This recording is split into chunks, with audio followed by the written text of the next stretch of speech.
Any chance we get to speak with John Kiriakou, we say yes.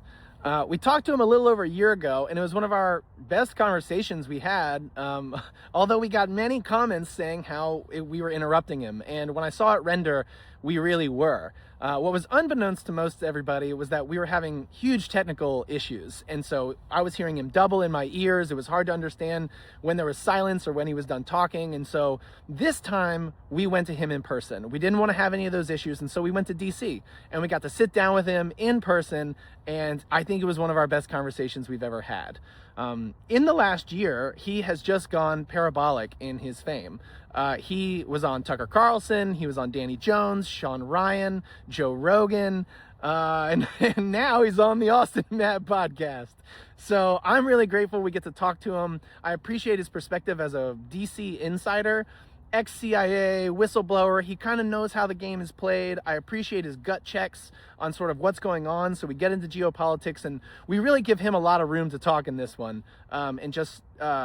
I appreciate his perspective, and I try and learn from him every time I'm with him. So thank you so much for watching. Like and subscribe if you haven't. We're doing, we're still growing, and we want to keep doing this. So, all right. I hope you enjoy it. Welcome to the Austin and Matt podcast. John Kiriakou, welcome to the show. Thank you. Thanks for having me. It seems like the U.S. government might be destroying itself. What do you think about that? Is that true? I think it's true. And this is not a partisan issue. The Democrats, the Republicans, there's no light between them. We have, forgive me for repeating myself, but I say this all the time. Our defense budget is bigger than the next 8 largest countries combined, right? That's not tenable over the long term. And so year after year, we're like 8 to 10 times more than the other 8 combined. Yeah. That's crazy. It's crazy.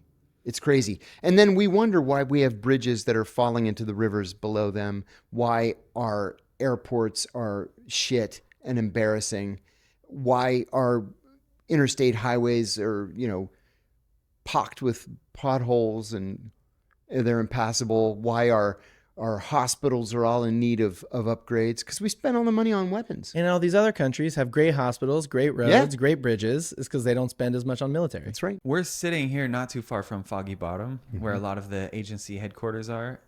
Do you think there is a lot of the money going into D.C. that doesn't need to be right now? Oh, yeah. Oh, listen, before 9/11, the highest concentration of millionaires per capita in the United States was in Silicon Valley in Northern California. Post 9/11, it's right here in Washington. Yeah, it's not a good sign. A lot of people got very rich from 9/11. What is China thinking about this right now? Oh, the Chinese know. The Chinese have a far longer term outlook on life than we do. And it's because our presidents have 4-year terms. Yeah, that's right. And the Chinese are just there forever. And so they know that they can outweigh us. They know that we're going to get to a tipping point one of these days where we just can't pay the interest on the national debt anymore. It's pretty currency related, right? I mean, a country is its currency. That's how I like to think about it. And if you can't sustain the currency, the country falls. And that's why a unified BRICS currency is such a threat to us. Totally. It's just in the discussion stages right now, and the U.S. is going to do everything it can to make sure it never, ever happens. But, do we have that authority over the long term? Is it really up to us to tell the Chinese, the Russians, the Indians, the Brazilians, the South Africans, the South Koreans, the Iranians? No, you can't do that because it's not good for us. I think they're going to laugh at us. I think they're going to proceed anyways. India's been buying a lot of gold. I know Russia's been buying a lot of gold. It seems like they're going to be in a position to have a gold-backed currency. Yeah. I don't know if we have that much gold, to be honest. It's kind of hard to tell. They just tell us to take their word for it. I mean, I never met anybody that's been inside Fort Knox and has seen the gold. And I've traveled in some, rarefied circles over the years. The government just says we have to just believe them. Well, they always say it's just a security risk. Because I remember Elon, he said he was going to go in and stream it on X, and it never happened. Nope. And because it's always a security risk. We don't want people seeing the doors and the locks, and it's just plausible enough to go, yeah, okay, but if no one ever gets to see it ever, this has happened in history before, and when I don't know, bring it out, show it, and then bring it back in. I mean, do something where we don't see all the security, but you can bring it in the yard. Just for a turn it second. turn on the camera when you're there in front of the gold. Totally. We don't have to see the doors and the spin locks That's right. and the cameras and all that stuff. So what does the U.S. have going for it right now? Like what are our because if our back's up against a corner right now, like what do we have going for us? What's good? 12 aircraft carrier battle groups. I mean, that's kind of the display of our might is in our carrier battle groups. We still do have the world's go-to reserve currency. Just about every oil purchase is still made in dollars, no matter who's doing the buying and who's doing the selling. Is that the case even for Russia? No, the Russians are bartering a lot of it. And then they're taking rubles at whatever the international rate happens to be. They've proven to be far more resilient than we gave them credit for being. The foreign minister, Sergei Lavrov, said right after the invasion of Ukraine, he said that the Russians were surprised at the quickness with which the United States imposed very serious sanctions. And then 6 months later, he said, the Russians were surprised at the quickness with which they were able to come out from under the sanctions. Is there a deal going to be struck between Putin and Trump, do you think? I've heard about this peace board. You know, the Russians, there's no incentive for the Russians to make a deal because they're winning. And they don't need us. No. They're pretty self-sufficient from a resource perspective. Yeah, very much so. At least they don't need anything They've from got the US. oil, they've got gas, they've got gold, they've got everything they need. They don't need us. Do you think Ukraine will become like Afghanistan, where we've dumped a bunch of resources and weapons, and eventually we're just going to abandon it, and we're going to have billions of dollars of weapons sitting there? I think that it's not going to become the no man's land that Afghanistan has become. But yeah, I think what's going to end up happening is it's going to be a rump state. It's not going to look like it looks on the maps right now. They've lost Donetsk and Luhansk. They're going to lose Kharkiv. I wouldn't bet money that, Crimea changes hands again. And even Odessa, the Russians just said, 4 weeks ago, that they want Odessa? That's a serious red line for the rest of the world. But who's going to stop them? We're not willing to commit troops. It would be an act of war, and it would put Russia at war with NATO, which is, by definition, it's World War III. Mm-hmm. Are we really willing to die for Ukraine? I don't think so. I heard from Tom Bilyeu that any nation that's been over their debt to GDP ratio has been over 130% has never not gone to war in 18 months after hitting that, except for Japan, who basically they were an exception. Yeah. And we're quickly approaching the 130%. Yeah, we're in the 120s right now. Yeah, I just looked at that a couple of days ago. Yeah. Yeah, and they say it's in the next year or so we're going to hit it or so. Does that it seems like war is a byproduct of poor currency because management. War supercharges an economy, right? And you can inflate your way out of debt. You turn money into noise, as they say. Yeah, that's right. Yeah. I'll tell you what really worries me is as a country, and again, this is not partisan either, we just seem to be willing to do Israel's bidding whenever they demand it. Why? I don't know. The only explanation I have, and it's a kooky one, is that they have alien technology. Right. They have something that's an ace. They have an ace. They have some card that they just can show, and everyone's like, "Wow, we just." But you know what I think it is realistically, though. We said a moment ago that the Chinese have a long view. The Israelis have a long view too. In the 1950s, AIPAC was formed, and it was nobody ever heard of AIPAC. It was this little teeny tiny, lobbying group. It really didn't mean anything in Washington. And then they started raising money and more money and more money and more money. And then in 1969, Richard Nixon guaranteed Israeli security. No president before had done that. He guaranteed Israeli security. So all of a sudden, we're committed to making sure that Israel is as strong and secure as it can possibly be. Well, that's not The Israeli definition of security and the American definition are two different things, and it's not always in American interests to align with the Israeli definition. What's the Israeli definition? That we have to create a sense of constant chaos in the Middle East. Because when countries are fighting themselves, that means they're not fighting Israel. That's their peace. Yeah. Is everyone else battling? That's right. I'll give you a couple of examples. Is that true? If it goes all to peace, everybody will turn at Israel and look at them? No. Oh, Absolutely it's a not narrative. true. Yeah. Oh, it didn't seem true. No, it's absolutely not true. No. Where do we even start with this? So in 2003, we were getting ready to attack Iraq. And 3 or 4 days before the invasion, the Israelis discreetly came to us and they said, we want in on this. And we said, absolutely not. Absolutely not. You can't have anything to do with it. If you do, every Arab country in the alliance is going to drop out. The next day, well, Iraq in its western desert has big power pylons, right? Because nobody lives in the western desert. So they were exporting some electricity to Jordan. They were exporting a little bit to Syria. So these are 3-legged pylons, which are cheaper to build than 4-legged pylons. And then 2 days before the invasion, these pylons just started tipping over, and then the next one would tip, and then the next one would tip. And I remember the deputy director of the CIA saying, fucking Israelis just can't stay out of it. Because they didn't think that we were going to create enough chaos in Iraq. And they thought, we might as well just take out the entire electrical grid too. Why not? You know? Can you explain to me what happened in Iran when we bombed the nuclear facility? How were there no casualties? I just can't imagine. I have a theory. Yeah. Did we? Yeah. I think we warned them in advance. Yeah, we must have, right? Yeah. Yeah. We're coming in. You got 3 days. Countries do that. Yeah. Going back a little bit, the Israelis bombed Tehran, right?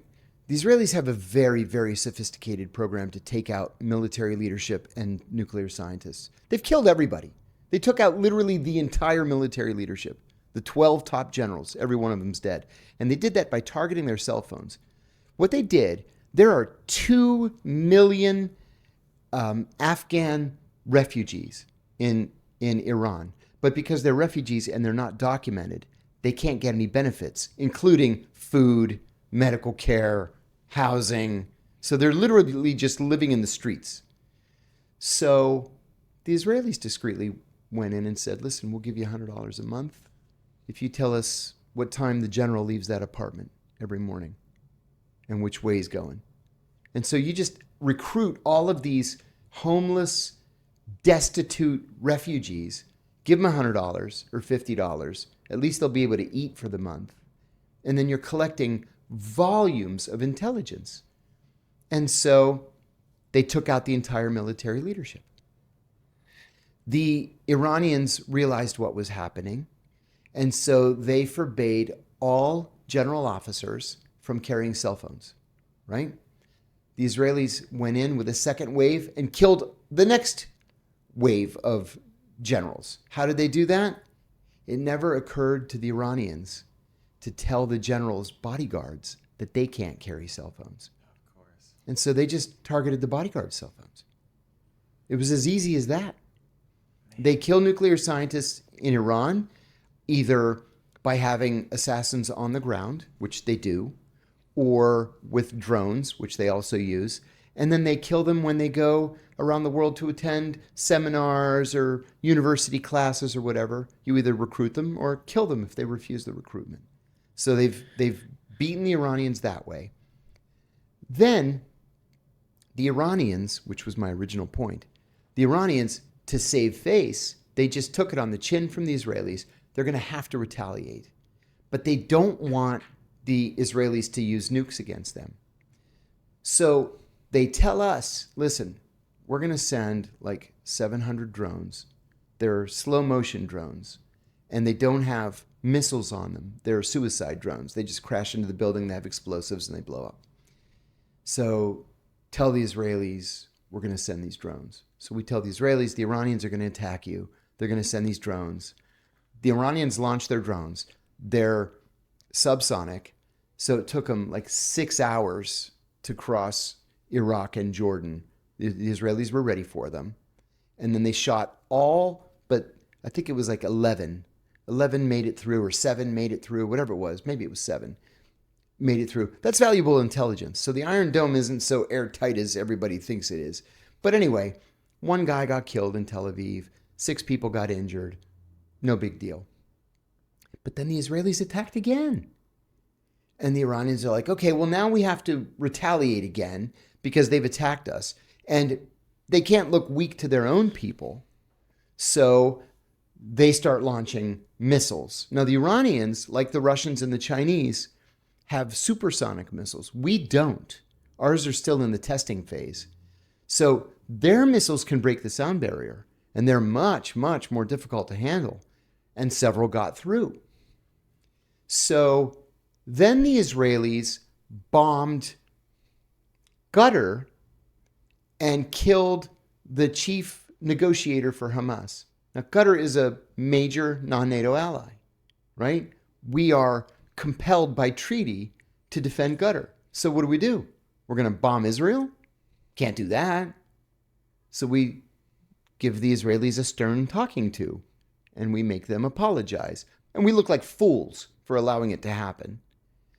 And then the Iranians start worrying that we're going to bomb their nuclear facilities. Now, here's where things changed in terms of American policy. Literally every Israeli prime minister, going back to, Reagan, when he would come to the United States, he would say, you got to bomb Iran. You got to bomb Iran. You got to bomb Iran. And every single president said, no, we're not going to bomb Iran for you. Until this president.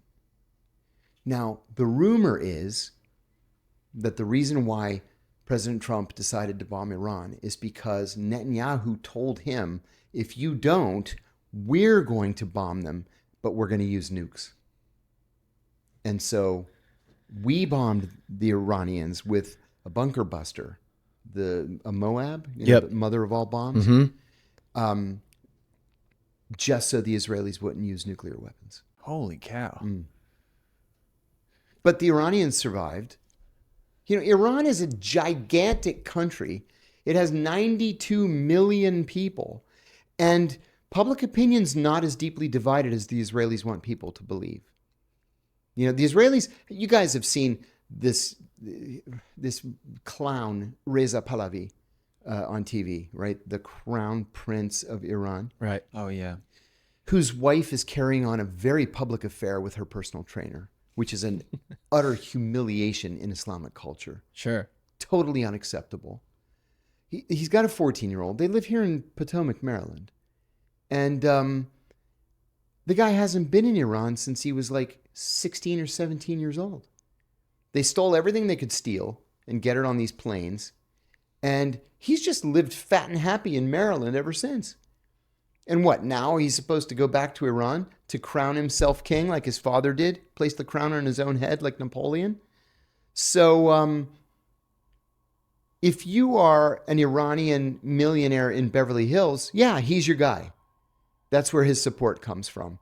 That's where his support ends. Literally nobody in Iran wants that family, the Pahlavi family, to take over leadership. So who takes over leadership in the event of a coup or a revolution or an uprising or whatever? Who knows? The Israeli plan is that the U.S. would install him, and then for our trouble and all the money that it cost us to, bomb these guys and bring carrier battle groups, we would get 49% of Iran's oil. They would keep 51%. And presumably everybody would live happily ever after. That's a fantasy. That's never going to happen. We tried that in 1953. We're still paying the price. It's just not going to happen. First of all, he wouldn't survive the walk from the plane to the terminal if he were even to go back. Secondly, his own people would murder him because he's a cuck. I mean, let's be honest here. This is a humiliation. not just for him, but for all Iranian men. Right. Iranians, I think, want democracy. I'm going to disagree with many of my friends and say that I don't believe that the Ayatollahs are popular. I think that if Iranians could truly have their choice, they'd throw these guys out. But it is not up to us. It's not up to the Israelis, nor should it be, to decide who gets to be the president of Iran. You know, it's Piers Morgan. I was on the Piers Morgan show recently, and he said, are the Iranians a threat to the United States? I said, of course not. He said, wait a minute, what? You just said the Iranians are not a threat to the United States? I said, no, they're not a threat to the United States. They don't even have a missile capable of reaching the United States. But that's not the issue. The issue is, are they a threat to Israel? And everybody knows, because Benjamin Netanyahu says it every 15 seconds, that Iran is an existential threat to Israel. But guess what? Israel is an existential threat to Iran. Mm-hmm. The Iranians aren't killing Israeli generals. The Iranians aren't killing Israeli scientists. The Iranians aren't wantonly bombing Israel whenever they feel like it. It's the Israelis that are the threat to the Iranians. Sounds like Iran can't even compete with Israeli intelligence and special and they know operations. they can't. The Iranian intelligence service is one of the worst, one of the most inept on the planet. Because of corruption, or in part it's corruption, education? in part it's sanctions, in part it's nobody wants to teach them. Mm-hmm. You got to learn from somebody. Yeah. Yeah, right. So Russia's not heavily involved in Iran trying to... The Russians have robust trade relations with Iran, but they like to keep it just there. They're not interested in making things friendlier.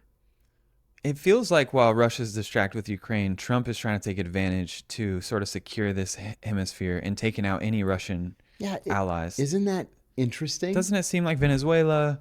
You know, I'm of two minds. Yes, that's exactly what it seems like to me. But I'm of two minds here. You know, of course, we have for better or for worse, we have the Monroe Doctrine. President James Monroe, in his 1823 State of the Union address, said that the United States would oppose any European involvement in the Western Hemisphere. That was a slap at the British, plain and simple. Nobody even realized he had said it until 7 years later, a member of the House of Representatives quoted it and called it the Monroe Doctrine. Even then, nobody paid attention to it until 1852, when the British said, hey, these islands down here, the Las Malvinas, we're going to call them the Falklands, and we're going to just take them. And the Argentines were like, well, wait a minute. The Americans have this thing called the Monroe Doctrine, and they say you can't do that. And the British said, what are you going to do about it? And they took them anyway. And then in Washington, again, 1852, people said, maybe we should make good on this Monroe Doctrine thing, because we're kind of looking stupid now. And so we decided then to take it seriously. In the 1850s and 1860s, we forged a very close and abiding relationship with the government of Venezuela. We didn't know what oil was yet. It hadn't been discovered anywhere. We wouldn't have known what to do with it anyhow. But they had lots of gold. And so the British said, you know what? This country, Venezuela, it has a lot of gold. So we're going to take it. And the British just invaded Venezuela and took all their gold. So the Venezuelans came to us. This is like 1868 by the time this happened. And they said, hey, you guys have this thing called the Monroe Doctrine, and the British just invaded us, and they're taking all of our gold. So what are you going to do about it? It's time to either put up or shut up. And President Andrew Johnson said, yeah, they've got a point, right? Well, we can't attack the British because we just came out of the Civil War and we were weak. So we sued them. We sued the British on behalf of the Venezuelans. And we went to what then was the International Court in Geneva, Switzerland. And we said, the British have no right to this gold. It's Venezuelan gold. It's our hemisphere because we said so. And we want the British out. And the court said, all right, our decision is that the British can keep 90% of the gold and Venezuela can keep 10% of the gold. And we were high-fiving each other. It's like, we won 10% of your gold back. That was a victory. Wow. Yeah. And then as we got a little bolder and stronger, Teddy Roosevelt became president. And in 1905, he told the Brits, you, out of Venezuela. And they finally bugged out. And the Venezuelans have mined their own gold ever since. But anyway. Until recently. Until recently. So it was only in 1905 that the Monroe Doctrine really became an actual thing. But it was because there was a multipolar world, right? You had the Tsarist Empire, you had the British Empire, you had the French Empire. The U.S. was feeling like maybe stretching our legs a little bit around the world. It was genuinely a multipolar world. So we decided it's easiest to protect the Western Hemisphere. So we're just going to redeclare this Monroe Doctrine, and the Western Hemisphere is ours. Well, we were the bad guys in most of those cases. We just forcibly took the Panama Canal, or took Panama and then cut the canal. We overthrew countless Latin American governments, multiple governments in the Dominican Republic, in Guatemala. You guys know the Arbenz story? Why we overthrew Arbenz? Do you know that story? I was just reading about it from David Talbot. I was reading that book. Oh, David Talbot is absolutely brilliant. Do you know about the United Fruit Company? A little bit. I would love for you to explain it, though. It's a crazy story. So in the late 19th century, this rich industrialist from Boston decided that he's going to build a train system from Guatemala City to the coast, right? So he's going to have a monopoly on transport, and anything that needs to be exported, it's going to have to go on his train. So he just buys this little narrow strip, just wide enough for a train, from Guatemala City to the coast, and hires hundreds of workers to lay the track. Every day, these workers, who he's paying, pennies an hour, every day these workers take a lunch break, and they just go to the edge of the jungle and they pull these fruits off the trees. And he says, "What are these fruits that these workers are eating every day?" And he's told that they're called bananas. He had never heard of a banana before. He'd never seen a banana. They were unknown to Americans. So he tasted one, and it was delicious. So he decided, I'm going to buy all the land on the two sides of the train tracks, and I'm going to put the bananas on the train and ship the bananas to the United States. That was the start of what became known as the United Fruit Company, which today is called Chiquita Banana. So it went through several different ownerships. And in 1953, the government of President Jacobo Arbenz said, we've been exporting these bananas for half a century. We're not making anything on them. There are bananas. I'm going to nationalize the banana crop. And the National Fruit Company is going to have to lump it. Well, it turned out that 3 members of the board of directors of the United Fruit Company were John Foster Dulles, the Secretary of State, Allen Dulles, the director of the CIA, and President Eisenhower's secretary's brother. And so they overthrew Arbenz.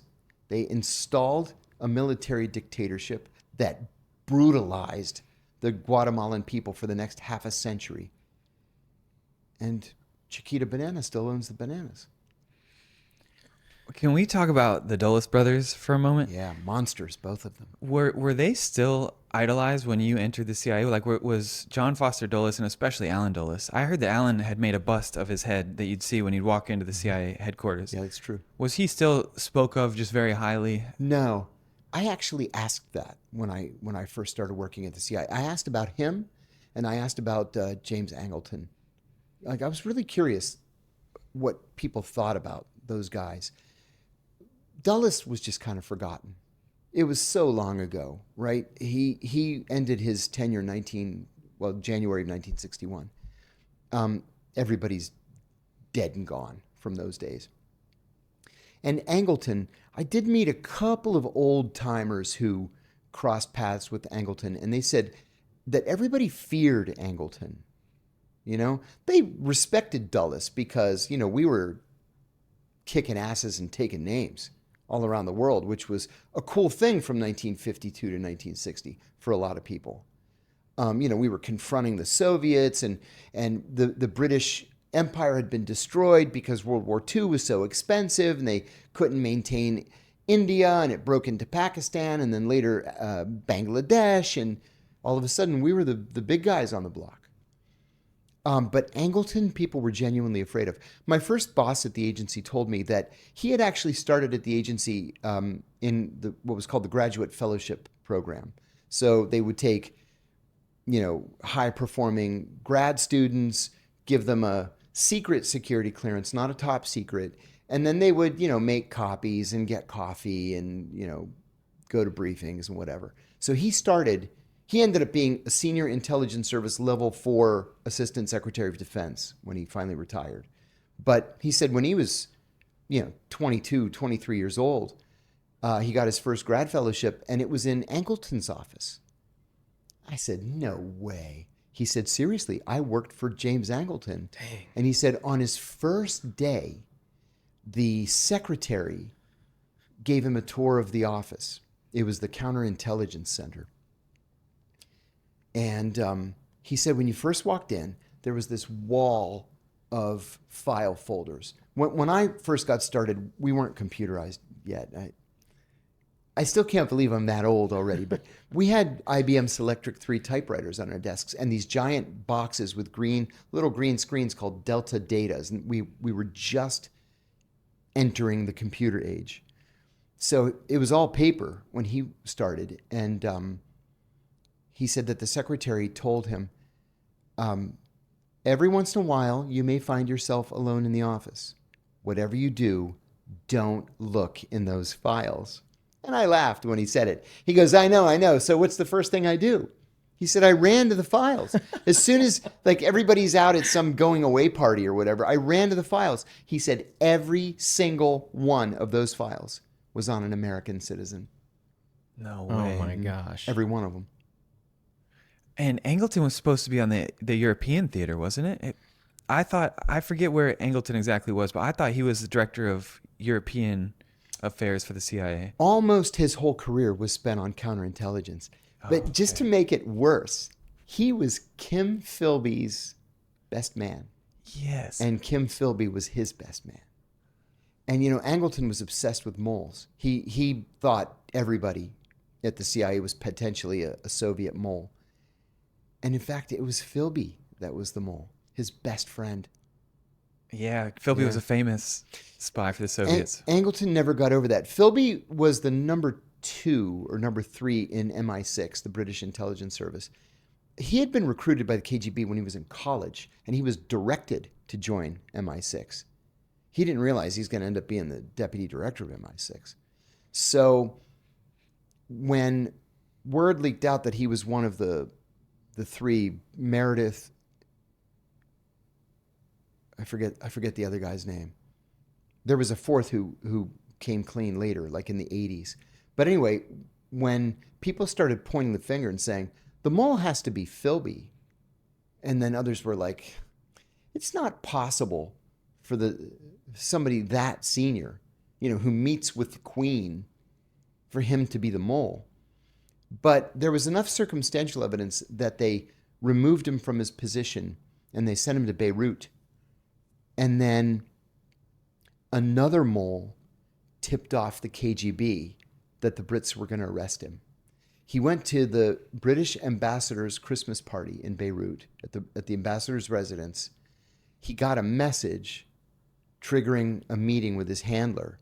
And the only reason to trigger an emergency meeting was you've been outed. You've got to run. He excused himself from dinner to go to the bathroom, climbed out the window of the bathroom, and escaped to the Soviet embassy. And then they smuggled him back to Moscow. Like 6 days later, he appeared at a press conference in Moscow and said, "Ha! I was the mole the whole time, suckers." Wow. He used to lecture at the KGB training center to all the brand new KGB officers. Unlike really any other mole or defector. You know, one of the dirty little secrets of espionage is, let's say I recruit you as a penetration of a foreign intelligence service. You're a mole, and I tell you you're so great, and I'm giving you $1 million, and I tell you that the president himself sends his best regards, which I'm making up, you know, or we've issued you a medal. I can't show it to you because it's classified, and we have to keep it in a safe at headquarters. But you just got the highest medal that the CIA, you know, you do that kind of thing all the time. Normal. But if you need to come back to the CIA because you've been outed and your country's going to kill you, you can't just walk the halls of the CIA like you own the place. Deep down, we consider you to be a traitor. We're glad that you were a traitor for us, but you're still a traitor. Well, Philby, you know, Really? they gave him a staff position, a teaching position. We consider the moles that we have to be traitors because they're traitoring against our enemies. But the fact that they're willing to be a traitor is less. Yeah, because 95% of them are doing it for the money. Right. And if they'll, But isn't everybody doing it for the money? I mean, well, if they commit treason against their own country, why wouldn't they commit treason against us? right. Sure. So we just, you know, we thank Real mafia them. rules. We set them up in a house and with a business, and you know, don't worry about anything. They have enough money for the rest of their lives. But yeah, you're not just going to have a staff badge and just drive into the CIA compound and take your parking space. Got it. No. But in Russia, They did with Philby. He was the real deal from the beginning. amazing. You know, people said that I worked for a guy. I didn't work for him. He was the head of research for an office that I was working in. So he was sort of like a dotted line on the org chart. And he was an old timer. And he said that when he first got hired as a junior analyst, and he would be walking down the halls and he would see Angleton, he would turn around and go the other way. He said Angleton kind of went kooky after a while when he first learned that it was Philby that was the mole the whole time. He kind of lost his mind and never got it back. It would really break your reality, I think, to have your best friend be the mole for that many years. And not only How is he could you your come best back? friend, he's the godfather to your child. We have a word for it in Greek, and the Italians do too. We say kumbari, and they say campari in Italian. There's no English word for it really, but it's like you're related. I mean, it's like a brother-in-law. You know, you're part of the family, and that's the traitor. You've been looking for traitors all over the agency all these years, decades. And that's the traitor. It's the guy that you've been sharing the information about your hunt for traitors with. That's the traitor.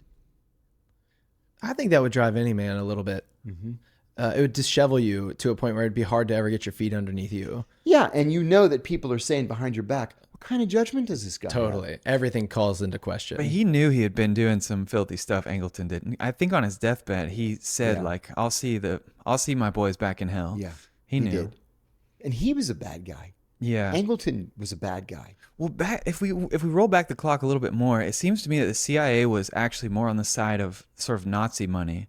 Oh, yeah. And the FBI. Definitely. It was the CIA. It was the predecessor of the CIA that brought all these Nazi scientists in OSS. with Operation Paperclip. That's right. And the FBI was really the ones that was like, no, we don't want the Yeah, we Nazi don't want money these Nazis either. in. Yeah. Yeah. But the CIA was already looking forward to when the Soviets were going to be in power. Which is exactly why all those Nazis gave themselves up to the Americans. They didn't trust the British. They were petrified of the Russians. But they calculated correctly that the U.S. would lay out the red carpet. Interesting. Yeah. Yeah, there was this whole process of denazification, and a lot of the wealthy Germans. It was you had to get a couple of letters from Jewish people that gave you, that you're my friend. And, Yes. But it was basically a formality, essentially, was. where you just paid enough money and you were denazified. And once you got that sort of letter, America was like, you're good. Come on in. Werner von Braun is buried right here in Alexandria, Virginia. The guy was at NASA for all those years. Yeah. Yeah. Yeah, and designing rockets to shoot against us just before that. Exactly. That's wild. Exactly. Yeah. Father of the V2. Well, the country makes mistakes, and then it has to try to fix them. And speaking of that, I think Trump probably owes you a pardon. Is there any word on whether or not Trump's even considering giving you a pardon? I've applied formally. I have been very, very fortunate to get a letter of support signed by some of his closest friends, Tucker Carlson, Dr. Phil, Judge Napolitano, a couple of leaders from the Make America Great Again Foundation, major campaign donors. I know that the letter got to the U.S. pardon attorney, and the pardon attorney made a comment recently that not a day goes by that at least 2 people don't call him, write him, or email him asking him to pardon me. So I'm hoping for the best. I think we're all rooting for it at Thank this you. point. Appreciate it. 100%. And did you get any? What did you feel when I think Julian Assange reached a deal? Yeah. So, God bless Donald Trump for doing that. At least he made some Right? motion, right? No, Yeah. it wasn't Trump, was it? No, that was That was Biden. That was Biden. Yeah, that was before. Trump was going to do it. Trump said publicly that he would do it, He did pardon Ross Ulbricht, though. which was an awesome That's right. thing to Yeah. do. Just before that pardon came down, or whatever it was, commutation or pardon, I can't recall. Either way, I met with Yeah. Ross's mom and sister. They made such a compelling argument. I asked them to be on my podcast, and then boom, the pardon came through. Yeah, and I was like, wow, he deserved a pardon. Yeah. That poor guy was seriously wronged. Yeah. I mean, okay, even if what he did was illegal, so what do other people who do the same thing get? 5 years? And you're out in 4? Mm-hmm. Come on. Yeah, he was still sitting Life? there 10 years later. Yeah. Yeah. It's not cool. No, that's not cool. I say this all the time, and I'm at the risk of repeating myself. I'm going to say it again. The United States has 5% of the world's population, right? We have 25% of the world's prison population. Over the last 20 years, Congress has created 50 new crimes, not laws, 50 new crimes every single year, meaning something that you could do a year ago that nobody gave a shit about, today is a felony. I've written in the past about a couple of egregious cases. These were during the Obama administration. There was a woman who worked for NOAA, the National Oceanic and Atmospheric weather, Administration, yeah. the weather people. Yep. So she worked in NOAA's Honolulu office, which is kind of a big NOAA site. And she was a GS-12. Honolulu's an expensive place to live. You can't live on a GS-12 salary. So she and a partner bought a boat, and they would take tourists out on the boat and go whale watching. So they're out whale watching one day, and they come across a pod of orcas feeding on a seal, right? They're just tearing at the seal carcass. Everybody goes to the side of the boat. They're taking pictures, taking video. Somebody goes at the whale. Okay. Like to make sure the whale stays close Look to at the me yeah. taking a photo. Yeah, I'm taking a picture. A couple of weeks later, FBI, open the door. She opens the door. He said, FBI, we're doing an investigation. You have this boat. You take tourists out? She said, yeah. Did you take tourists out 2 weeks ago? Yes. Did you see a whale? Yeah, we saw whales eating a seal. Did you whistle at the whale? She said, no. Somebody did, I think, but I didn't. She said, but you know what? I videotape every trip, and then I sell the DVDs to the tourists. They took that DVD. They came back with a search warrant and took all of her DVDs and her laptop and her cell phone. And they ended up charging her with a felony count of interfering with the feeding of a wild animal, which is a violation of the Endangered Species Act. She fought this thing for 5 years. And just to make it go away, she took a plea to a misdemeanor count of interfering with the feeding of a wild animal. Well, she lost her job at NOAA. Her boat was repossessed. She lost her condo. She lost her pension. Her friend, her partner, never spoke to her again. Fighting those battles is not cheap. No, I spent $1.15 million. I'm still paying. And you're not getting your benefits. No, they took my pension on Right. top of it. So this kind of thing happens all the time. There was a fisherman in Alabama, and he was out hunting. He was out fishing for halibut, right? Who doesn't love halibut? Not halibut, forgive me. Hamor. What's hamor in English? It's grouper, Grouper. right? Everybody loves grouper. It's like the state fish of Florida, right? It's Yeah. everywhere. Well, there's a law that the grouper has to be 12 inches. You have to throw it back in. So these Fish and Wildlife guys come up to his boat. They've got the little red light spinning around. They want to come on the boat, which they are perfectly welcome to do. They get on the boat, they pull out the tape measure, up. One of the fish is 11 inches. And it's still flopping around. He said, no problem, I'll just throw it back in. No. You already caught it. You're under arrest. They charge him, this is a felony. They charge him with a felony because the grouper was 11 inches instead of 12 inches. He lost everything. He lost his boat. He lost his business. He lost his money. He lost everything. He lost his fishing license. Everything. Well, are you and I better off because they arrested this guy for having a fish that was 1 inch too small? Are we better off because the NOAA woman was convicted of whistling at the whale? Is society better? Yeah, what's going on here? Why is this abuse of power happening? Is it lack of incentives? That's Is it... easy. No, I can tell you. Because this is how people get promoted. Oh, right. The FBI is not going to get promoted by not arresting you. Like, I went to the house, but he had a plausible excuse. I didn't arrest him. But are you going to get promoted for getting a guy on an 11-inch fish over Yes. 12-inch? It Yes. doesn't matter. It's not like you got to get the biggest bust. No. It's just getting the criminals. Your cases have resulted in 100% guilty verdicts. Oh, my gosh. It's a percent based.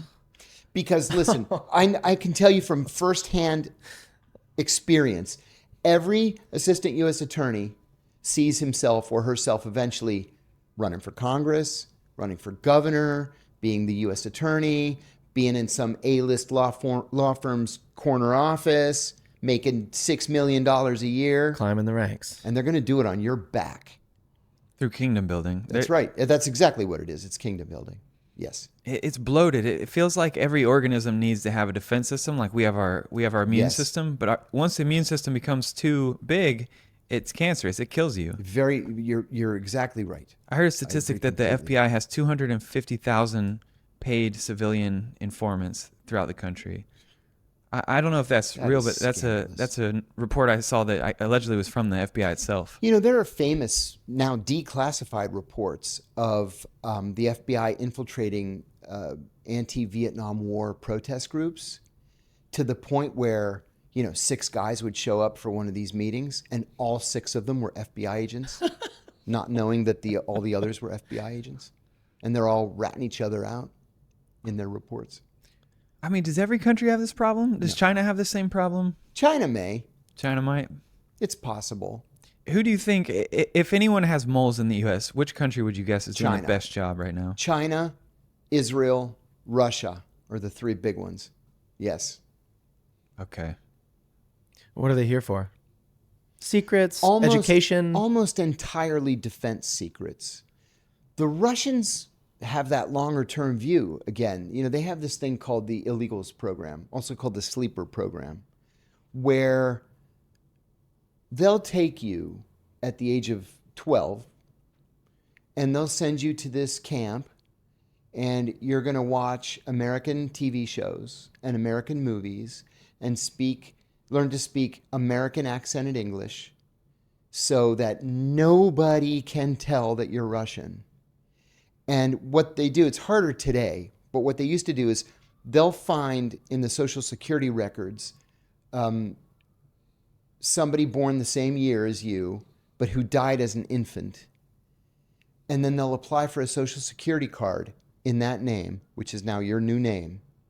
And with the social security card, you get everything. You get a driver's license, you get a passport, you get utilities turned on, and you come here with your fake U.S. or not, it's actually a real U.S. passport because you've applied for it in that name, and you get a job as, well, in the Netflix show The Americans, they were travel agents. Or in my neighborhood here in Arlington, this woman was a friggin' special ed teacher, and here she's a KGB sleeper agent the whole time. And you just lead this normal life until you're activated. And then, you may go 20 years without being activated. But once you're activated, you do as you're told. And then you go back into your deep cover again. And the activation may be that they want you to shoot somebody in the head. Or they want you to put on these shoes that they brought you because they have this special adhesive on the soles, and they want you to walk around outside a nuclear plant to see how much radiation is leaking. Or walk around outside this factory because we think it's a nuclear missile factory, and the Americans say it's a bicycle factory. And then you just go back into your cover life again. It's pretty sophisticated. We don't do that. Do you think that there are moles in our graduate programs right now? Because absolutely, yes. Okay. Mostly Chinese. Mostly Chinese. What sorts of things would they be studying? The hard sciences. Oh, that kind of makes sense. But that's a two-edged sword, because the Chinese send them here to get PhDs in astrophysics or whatever, or organic chemistry, and then while they're here, we're like, they're probably Chinese moles. We should flip them. Right. We sell them. And then we try to flip them and send them back to China to then report to us. How do you flip a mole? It's hard. You get them dating an American girl. Sure. That might scare them away, actually. But yeah. I was just teaching a class a couple of days ago, and I was using this wonderful, wonderful book called Fair Play that a former CIA officer named Olson wrote. He used to be the director of the Counterintelligence Center. This book is fantastic. And what he does is he offers up like 100 different scenarios that many of us in operations, encountered on a day-to-day basis. And then he'll ask people's opinions, professors, lawyers, grad students, former CIA, former FBI. And there are disagreements across the board.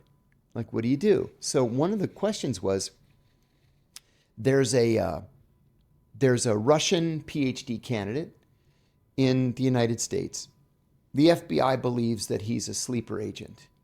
And so a CIA case officer is assigned to just accidentally bump into him at the tennis club where he goes. So she goes to the tennis club. She sees him practicing his serve. She says, wow, you have a really great serve. He takes a liking to her. She invites him for a drink in the bar. They have a drink. They start dating.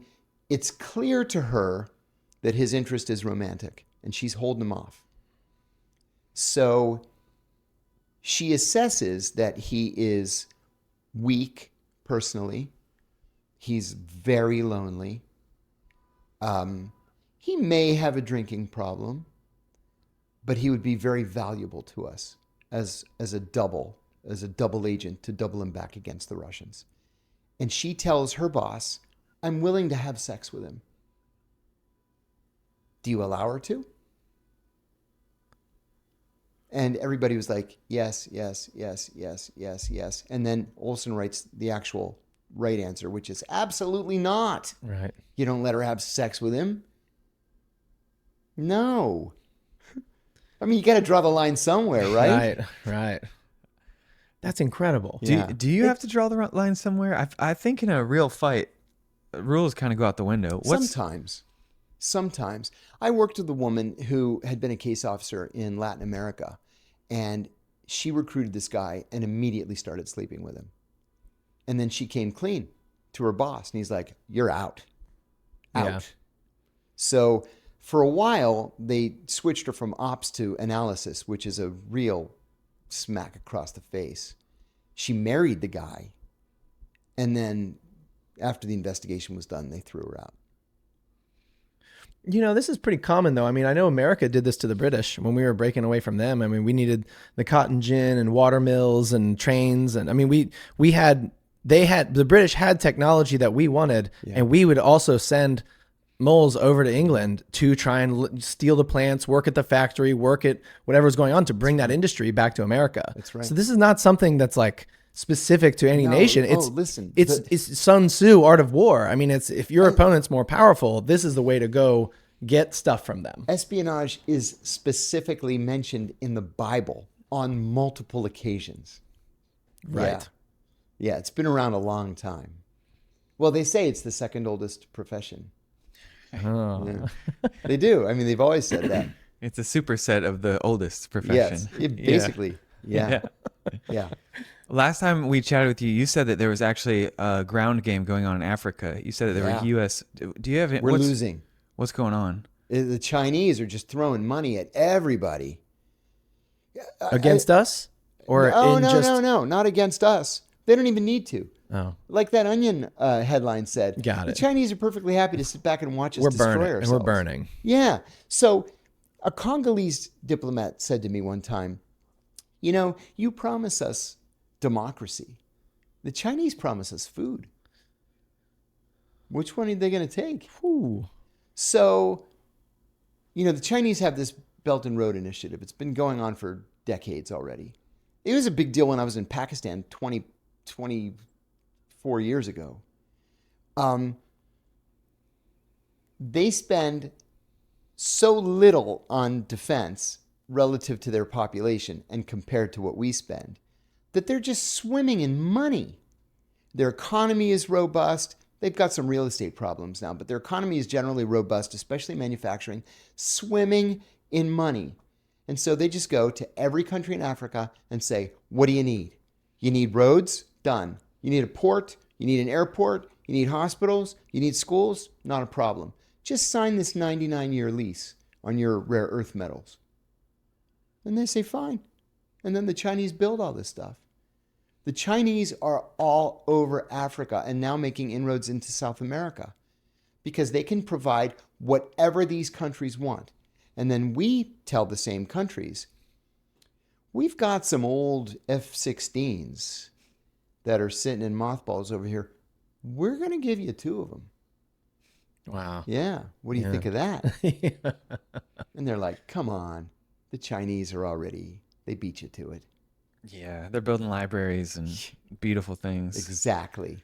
Do you have an opinion on, I saw this thing recently around how the population of China may not be as large as they say it is. Yeah. Just by taking sheer statistics of birth rates that should have happened when we knew the population 50 years ago. And even you can sometimes measure the population of a country by salt consumption. Oh, that's interesting. Yeah, I hadn't because heard that. it doesn't matter how rich or poor you are, every human needs pretty much salt. the same amount of electrolytes. And so you can actually track electrolyte traffic and proxy populations. And basically it seems like China might be about the size of the US, maybe 300, maybe 500 million people. What? Yeah. Not the 1 point whatever they say they have. I hadn't heard that. I did hear that early last year, India officially passed China. Yeah. I hadn't heard that. They have a serious real estate problem with hundreds of thousands of units just sitting completely empty. Yeah. I mean, those people have to be living somewhere if they exist, and they don't appear to be living anywhere. So... Yeah, I think it was something like every woman needed to have 5 kids on average for the last 50 years for the growth rate to be. It was some ridiculous number, and they've had the one child policy that we all know about, and so they're just like statistically there cannot be over 1 billion people in China. It's not possible. You know, the Russian rate of population growth is so low. There was an editorial about this not too long ago. They said that in I think it's 100 years, there won't be any Russians. Mm-hmm. They're just going to die out. Now, of course, that's not going to happen because they'll institute incentives for people to have more children. Immigration will turn people into Russians. But, I mean, you have to think, right? I mean, Elon has been talking about this a lot. I mean, it sort of seems like our global population might be on the decline, just in terms of you need 2.1 babies per family to 2 to replace you, and 0.1 for all the accidents and just things that happen. And growth rates are now abysmally below 2 in many Western nations. And that only, you do the math and go 3 generations out and the population's a quarter of what it was. And I think it's, it's hard to reverse. Demographics are one of those things where you kind of see a 100-year train wreck. And once that year is done and all the babies have been born in 2025, you can't make more babies out of 2025. No, you can't. And so it does seem like, I think that's sort of lending sort of the whole macro visual of the whole world right now is everybody's regionalizing again. It's sort of like everyone's sort of going after their own resources because we're contracting. About that. Yeah. And I'm so bloviated, I got off track. First of all, that is an outstanding op-ed right there. Oh, cool. I think a lot of papers would run that. Oh, that's sweet. Important. We were talking about spheres of influence. I started talking about the Monroe Doctrine, but I think that snatching Maduro was kind of a signal to the Chinese and the Russians that Venezuela's ours. We'll concede that Taiwan is yours and Ukraine is yours. Absolutely. It is absolutely a signal. Everyone's regionalizing. Everyone's spread too thin. That's what made me think of it. Yeah, populations are declining, and so the wagons are circling. Now, it's a big circle because the world's huge from region to region, right. But the incentives are there to contract. And we're just watching. It's not usually peaceful when that happens. No, it's because economies go down. It's very problematic to shrink in size versus growth is always very helpful. It covers over a multitude of issues. And just last week, there was a piece in the Post that population growth continues in the United States, but at the lowest level in more than a decade because we've so clamped down on immigration. Yeah, and so you can influx artificially through immigration. But, that has its own, that's not black and white. There's a lot of nuance that has there. Its own negatives, What's up for grabs there in these spheres? Because you're saying Russia, China, it's a tripolar world, I guess. Yeah. Maybe China and Russia would have more connection to each other, or will Russia just stay independent of China regardless? I think that the Russians are weaker and weaker as time passes. Well, they're losing a lot of guys every week. A lot. Yeah. And I think that the real rivalry now is going to be simply us and the Chinese. I really believe that. And where do the OPEC producers fall? Isn't that funny? OPEC used to be so important. They were a part of every conversation. And now it's like, nobody really cares anymore. When I was a kid, I teach this in my history of terrorism course. One of the most fascinating characters to me in contemporary history is Carlos the Jackal. This guy was a terrorist Superman. People were so afraid of Osama bin Laden. You didn't know Carlos the Jackal. Where was he from? I don't know Carlos the Jackal. Oh, Ilyich Ramirez Sanchez. He was the most important terrorist in the world in the 1970s and 1980s. Okay. He was Venezuelan. Got it. But he was an international man of mystery, right? The Venezuelans would have been perfectly happy to arrest him. The evil James Bond. Yeah, he was James Bond's nemesis. In the 1970s, 1975, I guess it was, all the OPEC nations had an OPEC ministerial meeting. All the ministers of oil from every OPEC nation, they met in Vienna. And Carlos and his crew kidnapped all of them at once. All of them. And he said, I want $1 billion. I'm going to start shooting them every hour. Whoa. And they paid. Yeah. They paid. Incredible. It's incredible. Wow. Like, who has the guts? Who has the brain that can even conceive of an operation? Like, we should kidnap the oil ministers. Every one of them. All of them. Yeah. And then he did it. That would be like getting all the tech CEOs right now, all at once. All at once. You go to Davos and just grab everybody. Right. And just hold them. Yeah, what did you think of the Davos, the WEF meeting that they had? Do you have any cliff notes? Somebody to whom I used to be very close goes to Davos and Shangri-La and, all of these things. She told me that all they ever talk about is arms deals. That's really all it comes down to. The heads of state make these semi-important speeches that the media carry, but all the actual private chatter, all the private conversations, they're all about arms deals. That's all that ever happens at those places. You know, it's not like the Jewish bankers from the city of London are secretly arriving to plot out the global economy. Right. No. They're like, listen, these F-35s, we want these. Yeah, that kind of thing. And I think that's really what happened at Davos. We got Carney's speech and Trump made a speech and everybody makes a speech, but I don't think that's really what was accomplished.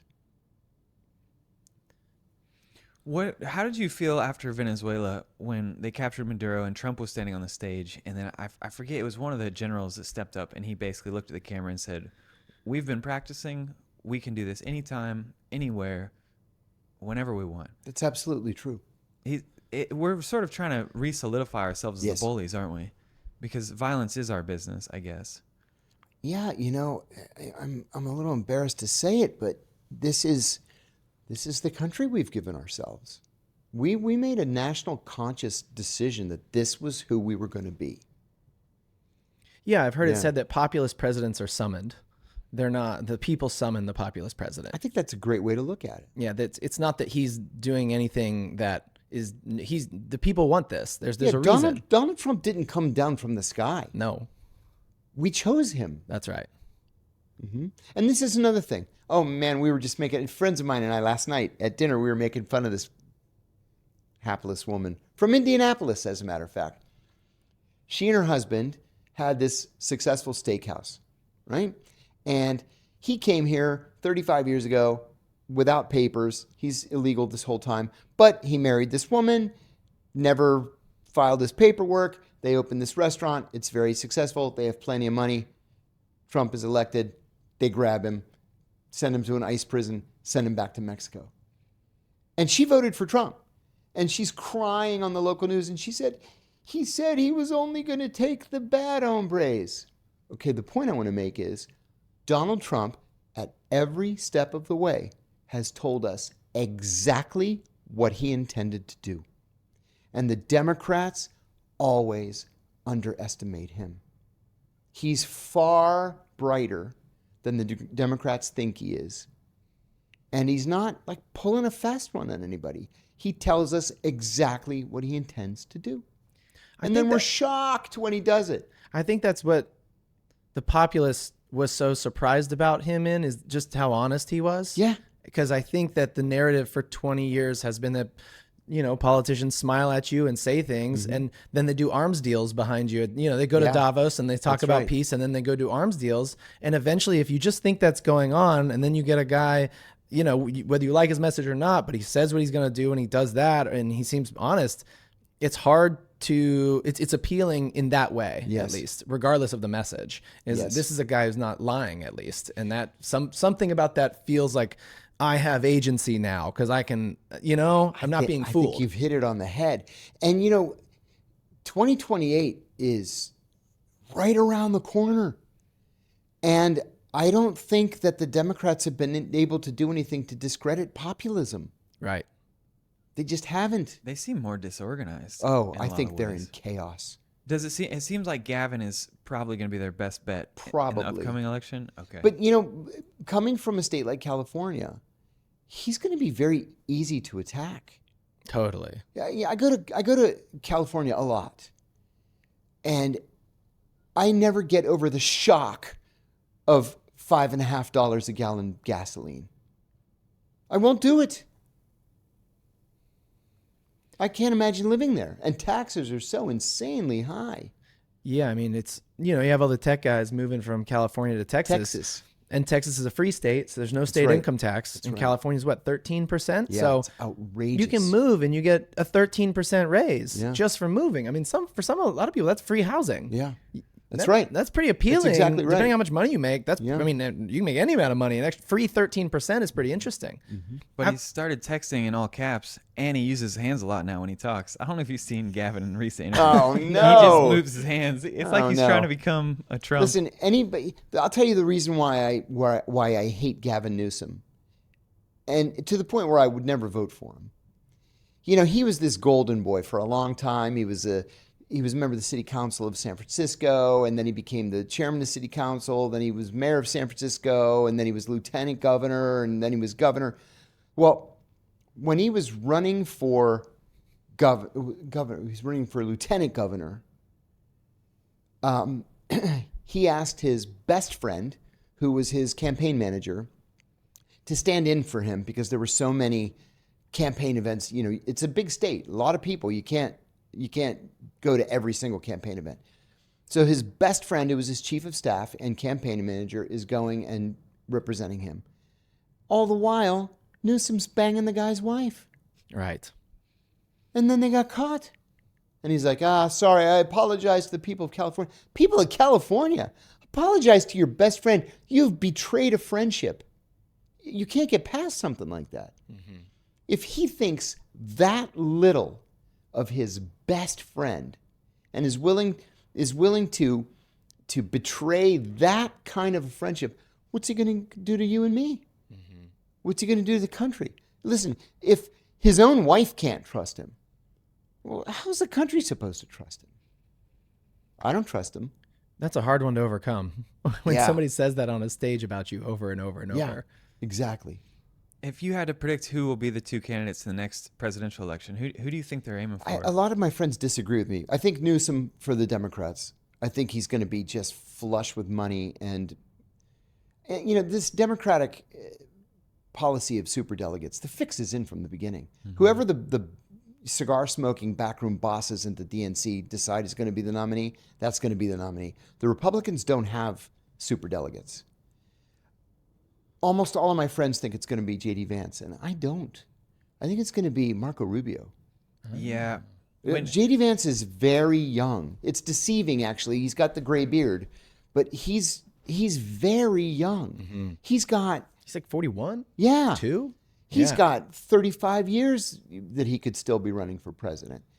Rubio's already run. He's been a senator. He's been Secretary of State. Now he's the National Security Advisor on top of that. He's got Florida. And after they took over Venezuela and he was standing up there with the generals and the president, and they asked him about Cuba, he asked Marco to step up. Marco, why don't you talk about this? That's right. It looks like Trump is really favoring Marco right now as well. I think so too. Yeah. I think Trump genuinely likes J.D. Vance. For sure. And I think J.D. Vance genuinely wants to be schooled in Trump populism. But I think Rubio's a better politician. Remember, J.D. Vance, he was a senator for 2 years. Mm-hmm. And didn't we bitch about Obama? Because all he ever had was that he was a senator for 4 years? 4 years. Or 2 years. 06 to 08. 2 years. We bitched about him because he was unqualified to be president. Well, J.D. Vance has been vice president now for 4 years, or it'll be for 4 years. But he was just a senator for 2 years. I think he's just too young.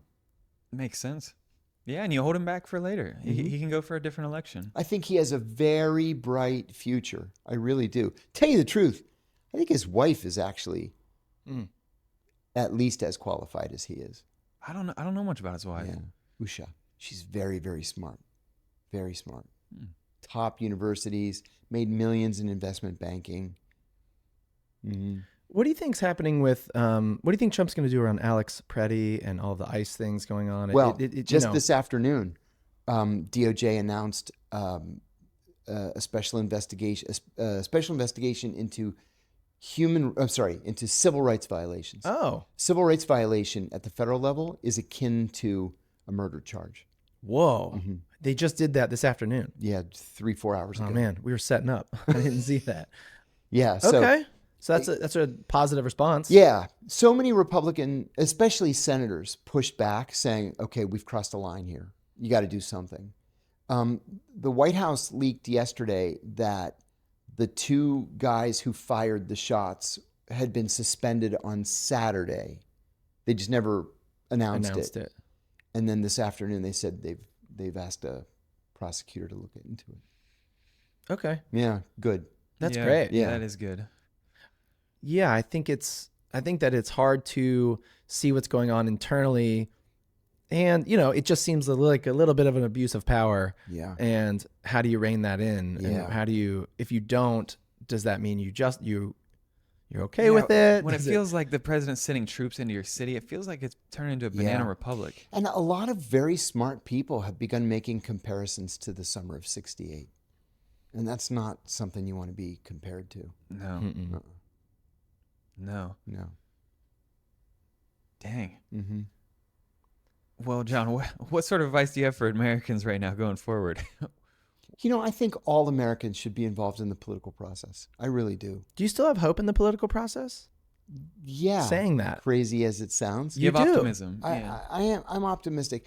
I make a joke frequently on my own podcast that I'm an equal opportunity hater. I hate everybody. Yeah, right. That's great. Real libertarian. Real, Yeah, real I justice. really am a libertarian. Yeah, I truly right. am. But I see hope in individuals. I believe very strongly that we need viable third parties, very strongly. In 2016, I was very fortunate to travel with Governor Gary Johnson to 12 states out west, and I introduced him at all of his campaign stops. That's cool. Yeah, we got Yeah. 2.8%, Wow, you Incredible. got which one, was a record. one of those was Yeah. mine. Yeah. Hey, awesome. I wasn't allowed to vote yet. Oh, right, but otherwise I would. I voted for him in 2012. Oh, right. Yeah, I didn't vote for that criminal Obama. But we need a viable Libertarian Party, and we need a viable Green Party. Or even, I keep getting these emails from something called the...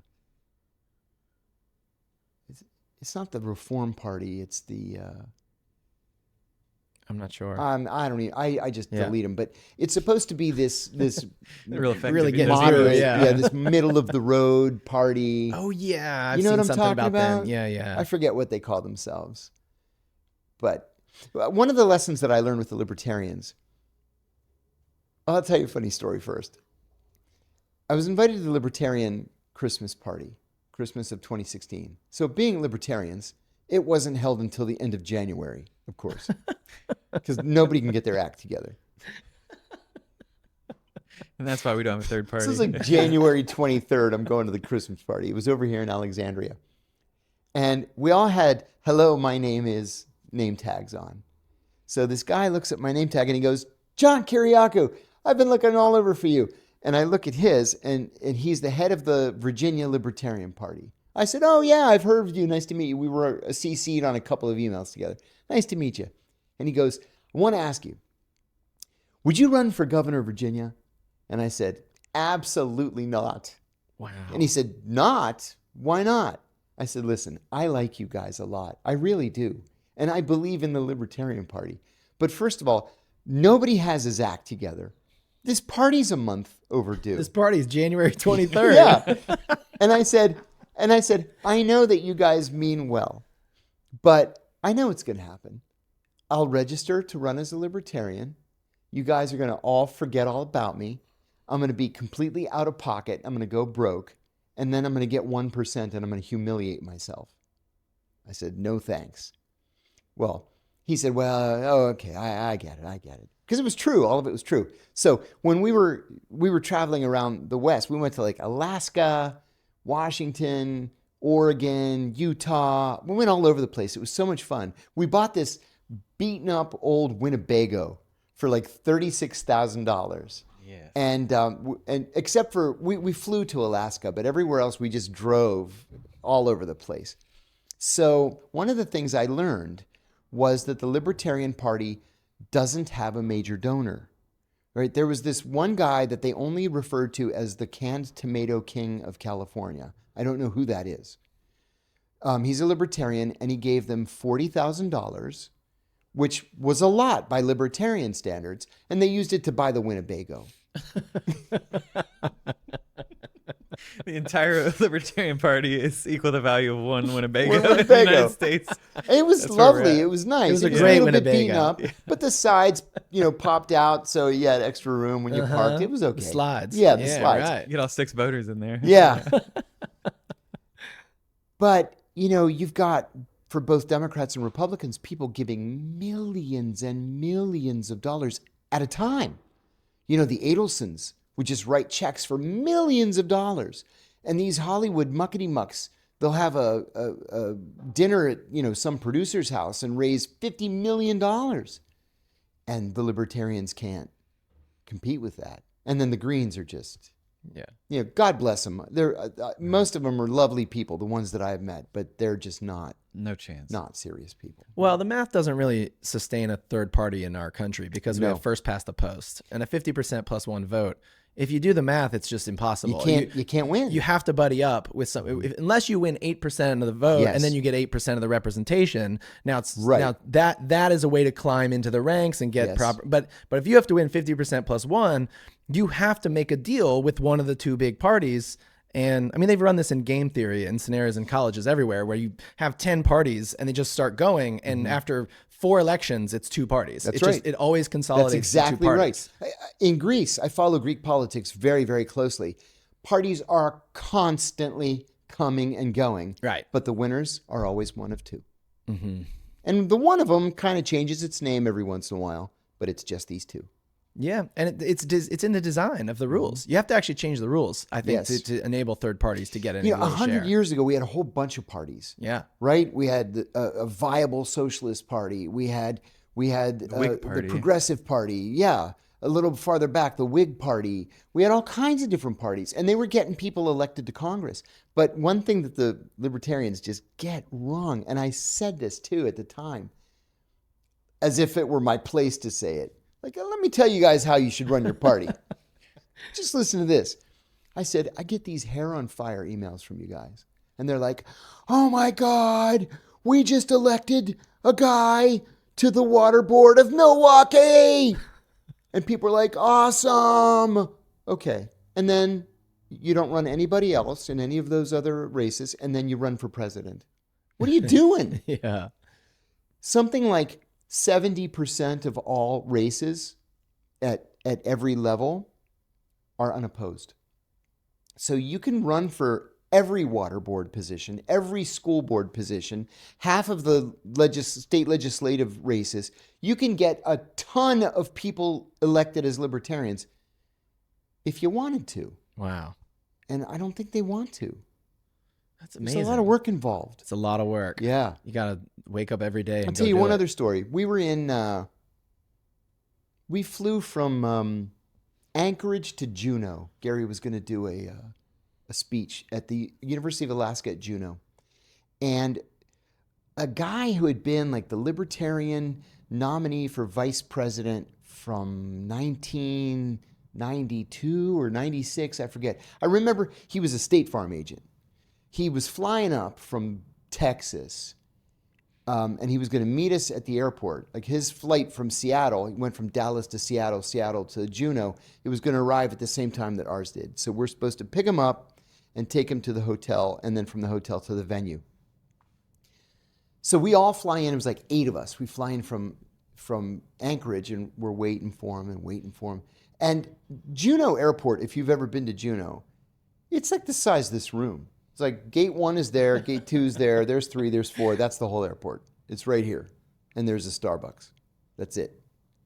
So we're waiting for him. We're looking around like it's the 8 of us and there's nobody else. And we don't see him.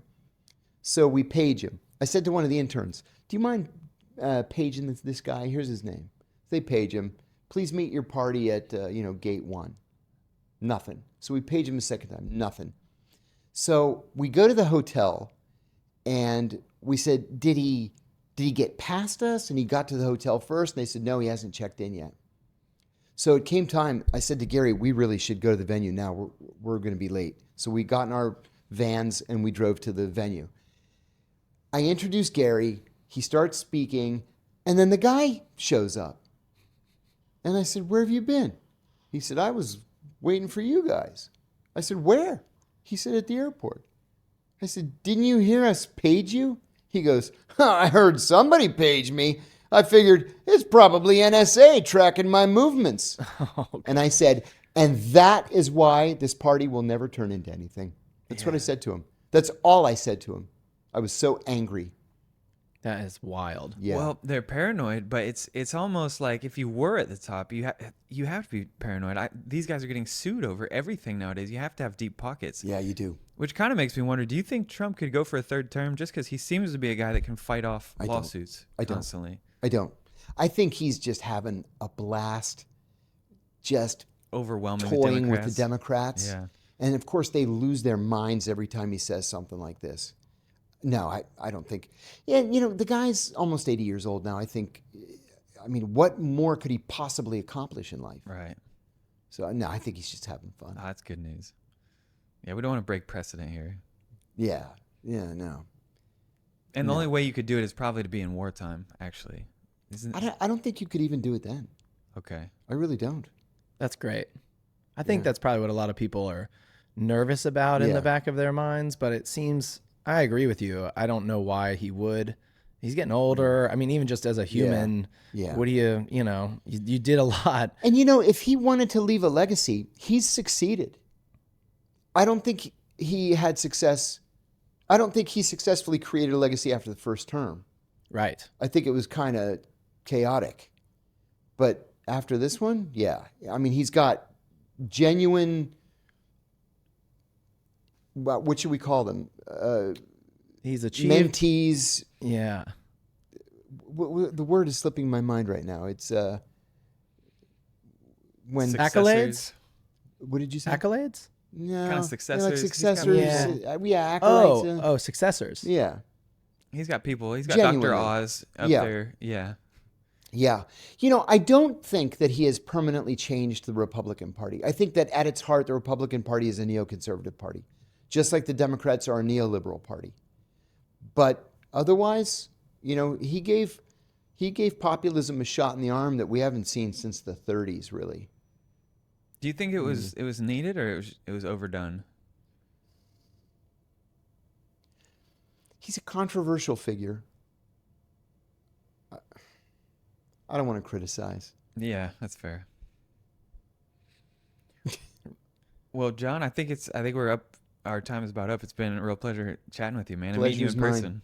Yeah. This was great. Good to see you in person. Yeah, great to meet you in Yeah. person finally. Thank you. Yeah, My this is pleasure. great. Thanks for It's coming on fun. the show. Thanks for the invitation. All right. Thanks, everybody.